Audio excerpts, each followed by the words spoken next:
want to tell you a little bit about the days, 7 days of Fab Abs. So you're going to have 5 workouts and you're going to think about your diet as you go along.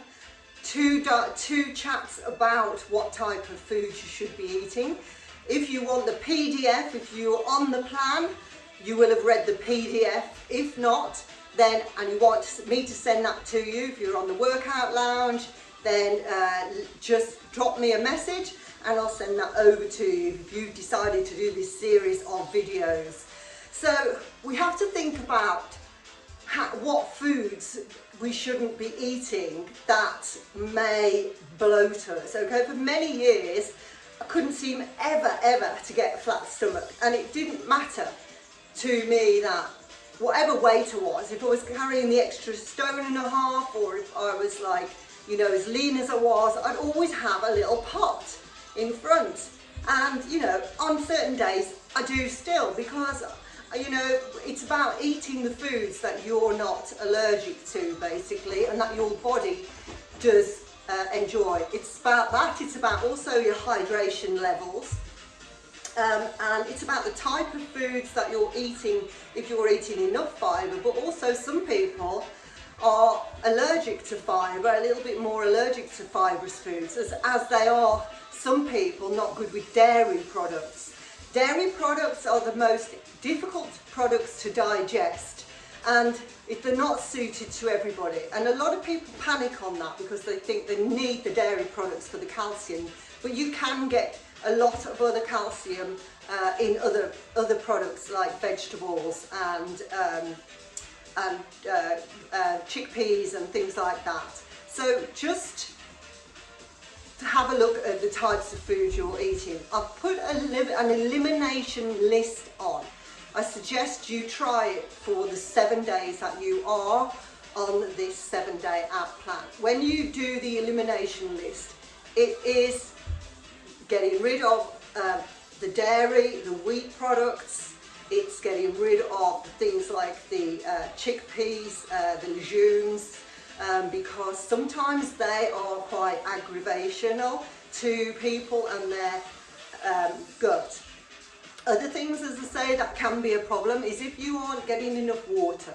For many years I had many digestive problems, and I was trying to exist on 1,000 calorie a day diet because that's what some of the diet programs were telling you to do. Now clearly I know now that is way too low on calories. So basically your body is pumping and trying to digest food that isn't there. So it's creating more gas in your belly, and so all it does is give you a pot belly. So that was for one of the reasons that it was happening. The other was that I just didn't know the value of water, and I was probably having 2 glasses of water a day and a few cups of teas, and it's just not enough. You know, we need at least 2 litres of water a day to start off with anyway, for a good fortnight, because you see that people are very dehydrated when they start. Like myself, they may only be drinking 2 cups of water, so they're already in a dehydrated position before they start to drink, before they start to acknowledge that they need more water. So it's important to get the water in, and also the right type of vegetables as well. Now some people again will get aggravated by your broccoli and cabbage and sprouts, that type of food, and others are really suited to it. And this is the reason that we do the elimination diet, but also ask if you can keep a journal along the same time, because for that 7 days you will see what's making you pop or not. I had to give up dairy products, especially yogurt. It was my favourite food, my favourite go-to food. And I used to have yogurt probably 2-3 times a day for many years. And I realised then that was actually giving me irritation. I realised that when I went on an elimination diet, where you just bring yourself, it's not calorie restricted, it is certain types of food restricted, just to find out what may be playing with the stomach. And when you do this, you can see the effects that the foods have on your stomach. So you are keeping your food journal along with this elimination process so that you can see what aggravates you or not. We also now know a lot more about gut health and how important it is, and the microbiome in the gut, and the good bacteria and the bad bacteria, and that we don't want to destroy the good bacteria. We want to make sure that that is really good. So certain therapies and treatments are not good for the gut health.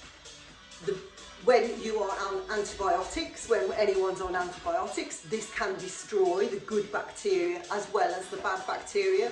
So it's advisable that you take prebiotic and a probiotic when you are on antibiotics and for a period of time after, because it is known that antibiotics can affect your immune system for 12 months after you've had a course of them. So it's important to be building that good gut bacteria up in that time and after. And so along with that, there's also, as you'll see on the abdominal workouts, there are certain exercises that are really good for stimulating the gut movement, for stimulating the digestive system. And there are many of those on this abdominal. It's not just thinking about, I'm going to tone up the abdominals. It's about working on the digestive system and making that feel really good. So try this out. Let's come back in the middle of the week to see where you're at. So you'll find another video where I'm chatting to you about how the gut works more in depth. We'll go a little bit more in depth on that one. Okay, and you can let me know. Don't forget, if you want the PDF for the journal page and the shopping list, just drop me a DM. See you soon.